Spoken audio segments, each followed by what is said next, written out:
swear by it.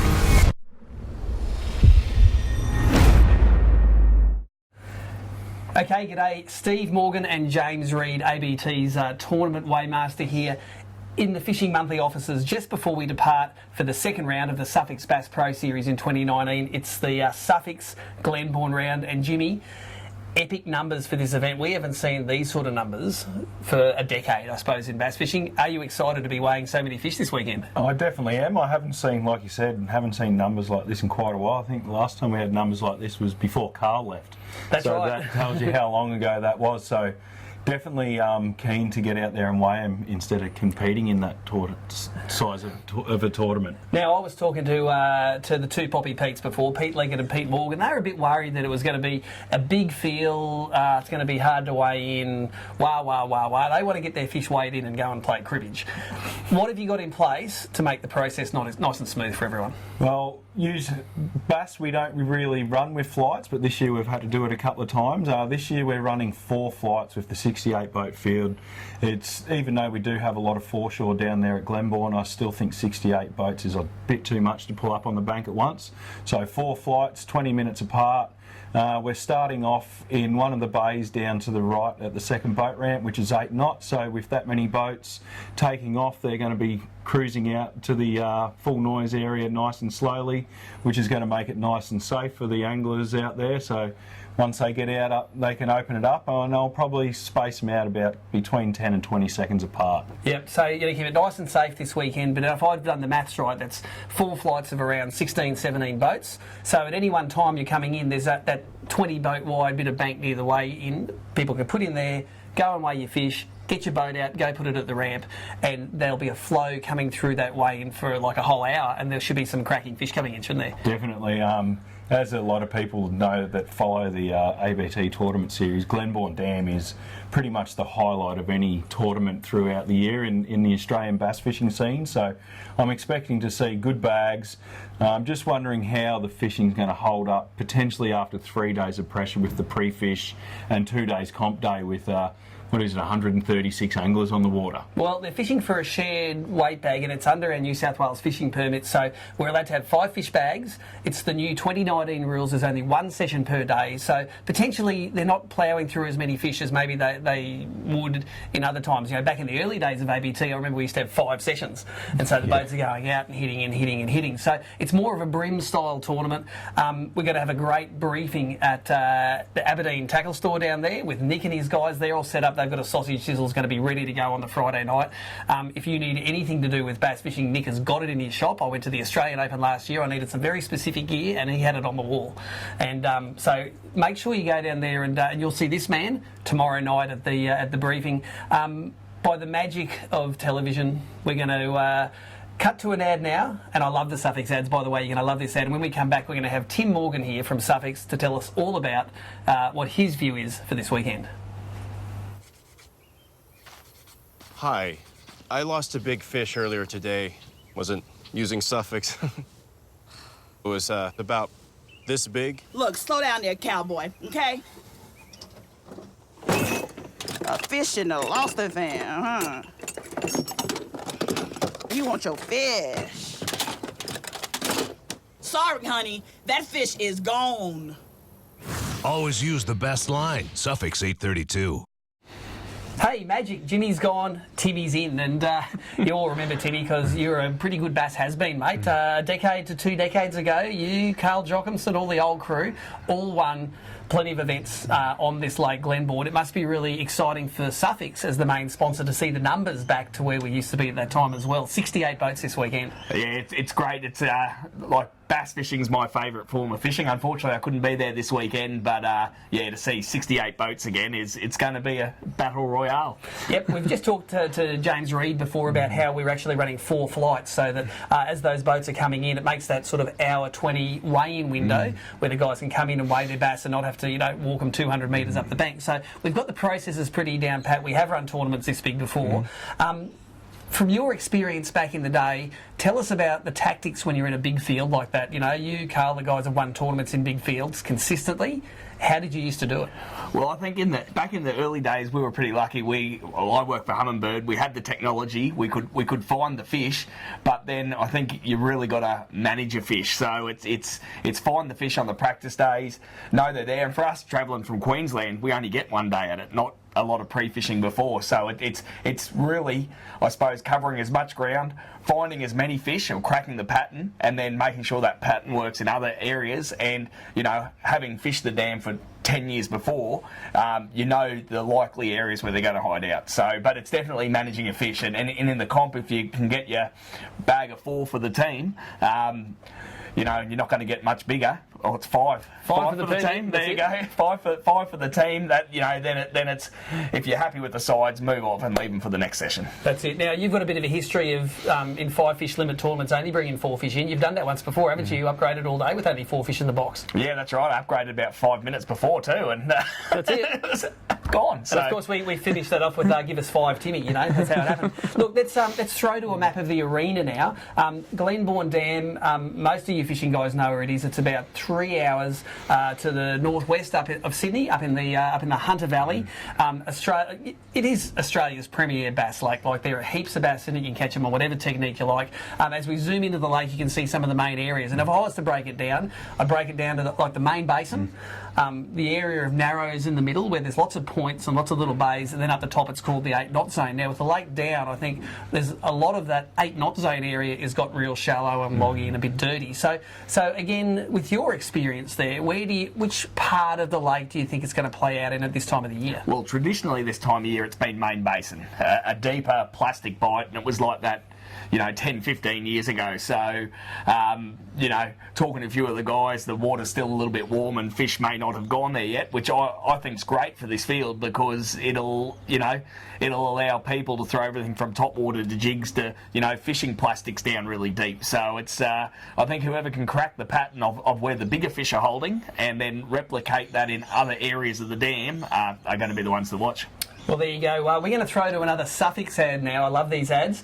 When we come back, we're going to look through some of the Sufix lines that are in both the Sufix prize packs we give away, and that are also going to be a lot of anglers' rods and reels, because we have a Sufix bonus prize this weekend.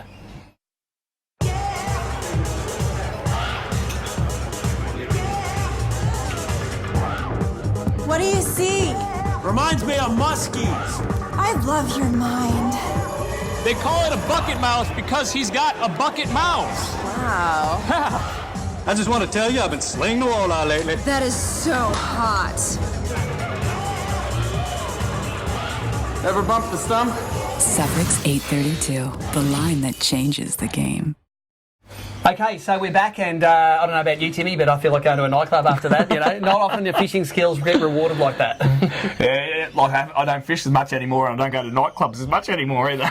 Look, Sufix, they're taking the naming right sponsor on this year. For me, Sufix is a brand which has been around a long time, but has never really been marketed, and they make some really good product for bass tournament fishing and for brim fishing. Can you run through a few of these different sorts of braids and leaders and fluorocarbons that you have, so that you guys are familiar with what they look like and sort of what price points and what sort of features that they have, and you can show them to this other camera here to see what they look like. No worries. Well, probably one of my favourite braids at the moment is the nano braid. So it's a light line, very finesse braid. It's 2, 4, 6, 8, 10 and 14 pound. If it's a deep plastic bite, this is very thin. I think it's 0.04 of a mil diameter. To get light plastics down deep is going to be the key. It's got pretty good abrasion resistance, not as good as some of the 8 carrier braids. This is a 4 carrier flat weave braid, but you know, even on jerk baiting and things like that, like up at Cania last year, like the Rapala I was using get down to 8 foot on a big long cast with this line, I could get down and hit the bottom in 10 foot. So it gives allows you an extra bit of depth. Extra bit of depth, which is really good. Now this is the one that everyone got a sample of at the Clarence. We gave away 100 spills of this at the Clarence, and everyone loved the fact they got it. Tell us about the Sufix 8x. So the X8 is an 8 carrier braid. It's a new one we released last year, gone really well for us. It's a nice supple braid. So it's starts at £6 and works its way up, but £6 on the light thread lines goes really well. It's got good abrasion resistance. It's around the $35 to $40 a spool retail, and it's a very good all-round sort of braid. Yep. Now we get into the awesome braids. Tell us about these fellas. I really like using these. They're so supple and they feel so nice in the hand. Well, the 832 is probably the mainstay of Sufix braid. It's our number one selling. It's the most abrasion resistant braid we've got. So it's an 8 carrier again, but it's got a gore fibre weaved in with it. And I'd go as far as saying I'd challenge anyone to find a more abrasion resistant braid for the market. So this starts at £6, but it's not what I'd throw like light finesse plastics on. It's a little bit probably more coarse than the X8 and the 131 that we'll talk about, but it's great for heavier spin and for bait caster. So especially if you're spinner baiting or fishing around timber, this is the braid you want to have on. Like we sell to the guys up north barrafish and everything. You can, if they go into the mangroves, you can saw them off. It doesn't pop. And you can't do that with all the braids. No, you can't. But the next one I've got is the 131. This is what we released last year at AFTA. It's a 13 carrier braid. So 13 strands of Dyneema all braided together. And or 12 strands all braided together. The 13th strand is the gore fibre running up the middle. So the same gore fibre as we've got on the 832.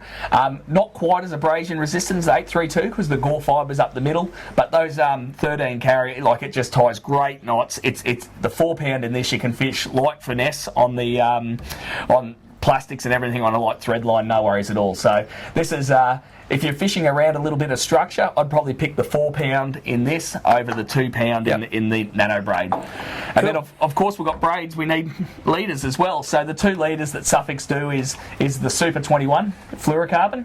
This is a little bit lighter, more supple sort of braid, ties really good knots, but maybe not quite as abrasion resistant as the one that I love using, which is the Invisalign here. So this Invisalign, it's 100% braid. 100% fluorocarbon.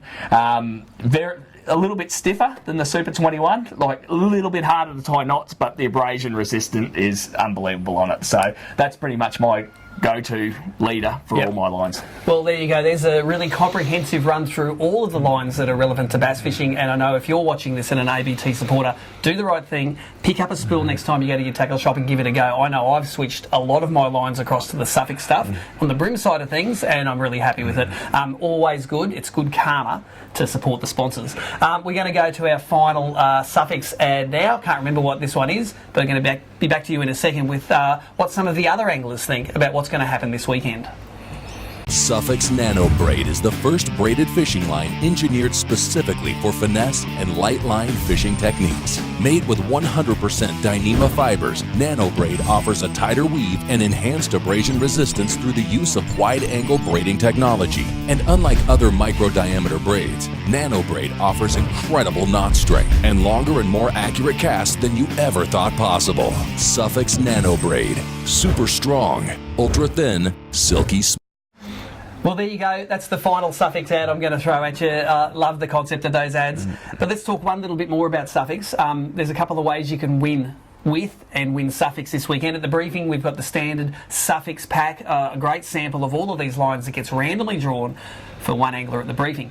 But in the bass tournaments, the Sufix Bass Tour this year, every event we have coming, if you use Sufix line and you tell us at the briefing that you're using Sufix line, there's $300 cash for the highest place angler. And you don't need to be a boater to do it. If you win the event as a non-boater and the top place Sufix boater comes second, non-boater wins the $300 cash. And over the series, that's nearly another $2,000 Sufix is kicking into the presentation, into the prize pool. So Timmy, thanks very much for that. And it's good to reward people that use the sponsor's product, isn't it? And not only that, it's great product. I love using the line and give it a go because you're not going to be disappointed. That's right, and I always think there's a bit of karma. If you use sponsors' product, we see it all the time in ABT events, use the sponsors' product, those guys end up near the top of the leaderboard anyway. It's freaky how many times that happens. Now look, I was working the phones earlier today and earlier this week. We've talked to some of the anglers that couldn't make it into the studio today about what they thought the lake was going to fish like this weekend. Personally, yes, this is the biggest event I've ever fished. Last year when I took it out, I felt quite stoked to take out last year's round with the number of boats because that was mid-50 boats. But to have a field of 60 plus is great. It's great for the sport, and really looking forward to it. It's very hard to say. From what I've been hearing, quite a few good fish are being caught. There's in the main basin, into the narrows, and still good fish being caught up into the dirty stuff. The water is starting to get a little bit dirty again, very much like it was last year. So it's going to be a little bit difficult this year, especially with that water receding, with the new water levels. To a lot of the guys that don't fish it often, it's going to be almost like fishing a new dam. A lot of these places we fished last year would be all high and dry now. So it's going to be interesting, but similar bite, let's hope so. I think it'll fish pretty big. The lake has got fish all the way through it, but it's going to be tough, mate. It's not going to be like it was when we were there in the open. It's dropping lake, big field. The weather conditions aren't ideal for a real sort of aggressive bite. It's going to be fairly tough. Guys will catch them, but there's going to be quite a few boats, so I don't think we'll probably get a limit, actually. I've got this gut feeling it's just going to be something a little left field. It won't be the usual guys that do really well on the lake. Like, it could even be a brim bloke. There's a fair few coming over now. And just do something a little bit different, mate, because I'm going to be running probably around 4 to 5 different patterns, and sort of just cycle through them each day. But someone that sort of thinks outside the square a little bit will probably find those bigger fish and be able to get them to bite behind all those other boats. With the water level being relatively low and a pretty solid amount of boats being on the water, I'd feel it would be fairly tough. The water hasn't seemed to, talking to people, it hasn't seemed to cool down like normal being May. It still hasn't had those cold nights to cool the water off to get the bass to move up to the edge.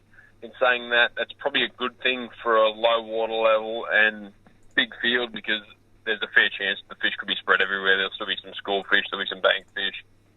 You could probably catch them on just about anything you wanted to. It can be a little bit of an in-between bite, to be honest. It's sort of generally the water temp, even though the air temperature at night is cool, the water temp is still reasonably high. So I think you're not going to see that typical winter sort of real slugfest on plastics. It'll be a bit of a mix of some sort of summer techniques and a bit of winter techniques as well. So I think a bit of everything could play this weekend. Glenbawn's one of those lakes we've been going to for since the Bass Series really started. So everyone's pretty familiar with it. The water level is different. It's low at the moment. That potentially pushes more people into the the same body of water. So I think if you can find something that's a little bit to yourself, you're going to be in with a real shot this weekend. So there you go. That's what some of the guns and some of the favourites think how the lake's going to fish this weekend. But I also asked them what were their top 3 baits if they're only going to be allowed 3 baits to fish this weekend. Definitely jerk baits and plastics would be the go-tos. However, with the water levels receding and the field being quite such a large field as it is, don't be at all surprised that the guys working deeper water with slightly different techniques come out on top. You'd be silly not to throw a plastic this time of year. It's cooling down. Those fish, they're starting to feed a lot on gudgeons. Guys are still catching them on a skirted jig. A couple of years ago, I thought you would only caught them sort of in the spring months, but guys have been bending the rules and been catching them in 50 foot on the bottom on football jigs. So I think it'd be silly not to have one of them tied on as well. And maybe even a topwater, I reckon, might get eaten. We've got some hot weather around, still afternoons, and that water's still warm, so they're still going to be looking up, I reckon. Definitely a double clutch, something, one of those deep diving suspending jerk baits, a small paddle tail soft plastic, and I still probably wouldn't count out a skirted jig. I'd definitely be packing a few little Z-Man Slim Swims on about an 8-ounce head. I'd be packing some Daiwa double clutch 75 jerk baits, and I reckon I'd probably chuck a pack of black grubs in as well for Justin, just in case they are not biting on the edges and you've got to go deep. And of course, what would it be if I didn't get people to go out on a bit of a limb to see who was going to win this weekend? Who's their pick? But I also got a few of them to give them their roughie. Who do you think their long odds one is that might come across the line? To be honest with you, mate, it's probably Tommy Slater. He's an absolute machine. He can fish really well, and to be honest with you, he knows everything that I know because I tell him. So he's going to be really hard to beat. He just catches them all year round there, and he's got a really good reputation there. And probably left field's probably Russ Babacule, I reckon. He's a brim bloke. He can fish really well. I think that finesse sort of bite, that plastic bite will suit him well. And, you know, he spent a bit of time over there with Mitch Cohn, so... Seeing as that May is a bit of a sort of a transition month between summer and winter, I think anyone could really pull this one out. Obviously, you know, your guys like Greg Beattie, Al McNamara, Peter Phelps, you know, the guys that fish there a lot would be someone to look out for. But I also think the Queenslanders tend to do really well in these New South Wales impoundments. So I wouldn't be counting out guys like you know, Mick Johnson or the Haynes brothers that are travelling down. So I think, yeah, really this is probably one of the most exciting tournaments that we'll fish for the last few years. It really is going to be anyone's game in this comp. I think the way the water is, it's going to suit a lot of different people, but you're pretty hard to back against Peter Phelps on this one. His favourite lake is his home lake, and he always comes up trumps there. I reckon the roughie is the basic bass fishing virgin. He's been on to pretty much everyone he can. Fished with Coney the other day. Brim legend Russell Babacule for the win. And it's not, of course, all about the boater. It's a shared weight event this weekend. It's a very important relationship that the boater and non-boater have going for that 6 or 7 hours on the water. We talked to Australia's leading non-boater, Dylan the Pylon Byron, about what he thinks this weekend's going to do. Yeah, free fishing's hard as a non-boater, so it's just as much research as possibly can do, just by looking at local reports and seeing how everyone else has been fishing it. And obviously the time of year, what sort of baits are working. The shared weight format's great because it brings a relationship between the boater and the non-boater for your day that you're out with them. Without seeing the water, my guess is I'm going to have a rod with a soft plastic on it, preferably 3-inch or smaller, with a 1/6 or quarter-ounce jig out on a light rod. The next will be another spin rod, a little bit shorter for jerk baiting in timber, which is good because the dam's so versatile. You can throw jerk baits in timber in the middle of the dam in 60 foot, or you could fish right up in 4-foot shallows in the weed. And then the last rod will have a football jig tied on it.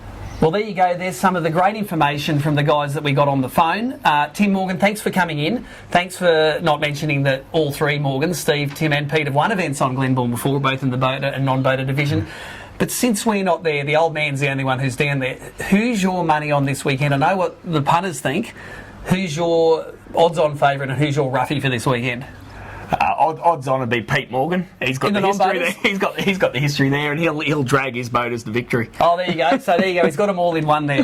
Look, thank you very much again for coming in, Timmy. Thanks for hanging through this whole pre-briefing show with us. We're really excited about the biggest ABT event of the last decade. Make sure you follow all of the coverage from this weekend on www.abt.org.au,